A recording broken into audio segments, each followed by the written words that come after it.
Bonjour et bienvenue sur EcoTrail pour la reconnaissance de la première partie du parcours de 28 km du Trail des Poilus. Cette reconnaissance a été tournée au mois de janvier par une météo plutôt humide et venteuse.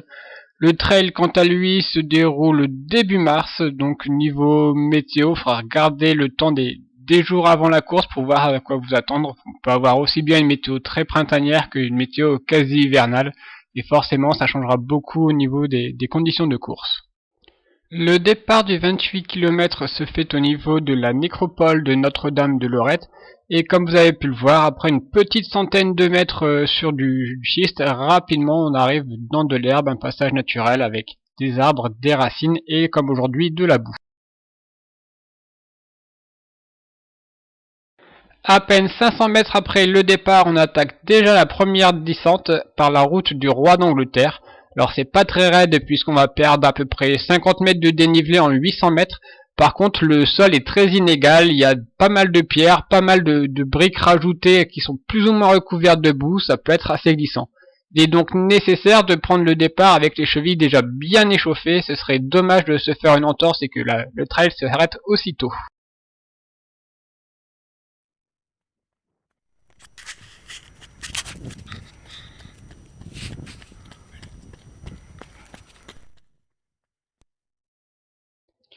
Comme l'organisateur n'a pas rendu public le parcours, on s'est inspiré pour faire cette reconnaissance du parcours de 2014. Il est donc possible que le jour de la course, le parcours soit différent de ce que vous voyez à l'image. Quoi qu'il en soit, ça vous donne quand même une idée des conditions que vous allez pouvoir rencontrer.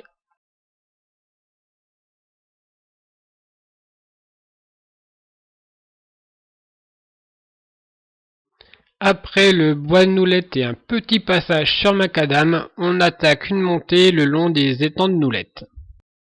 On va prendre environ 30 mètres de dénivelé positif en 500 mètres. Le sol est plutôt caillouteux avec un petit peu d'eau qui coule entre les pierres, mais les appuis sont plutôt bons et ça peut se passer en courant. Par contre, si votre niveau est plus limité, ne vous obligez pas à courir, vous pouvez marcher et garder vos forces pour la suite du parcours. Il y aura bien d'autres montées à affronter.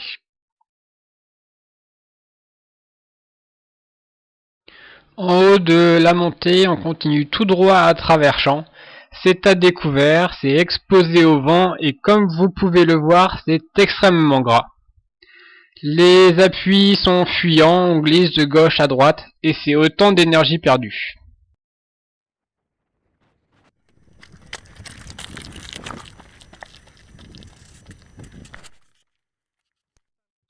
On arrive enfin dans le bois de Marcoeufle où nous attend une petite grimpette bien raide.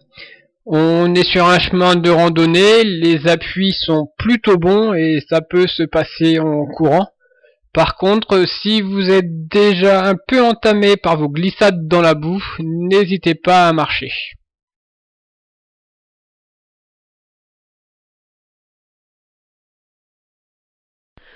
En haut, au niveau de l'intersection, on prendra à droite. On repassera ici plus tard, mais dans l'autre sens, en arrivant par la gauche pour continuer à descendre. Pour l'instant, c'est la descente vers Marcoeufle qui nous attend.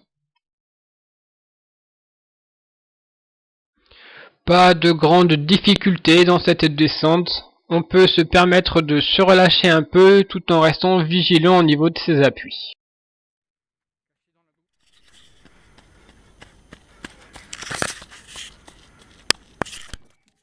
Direction Marcoeufle où on va retrouver le grand parcours.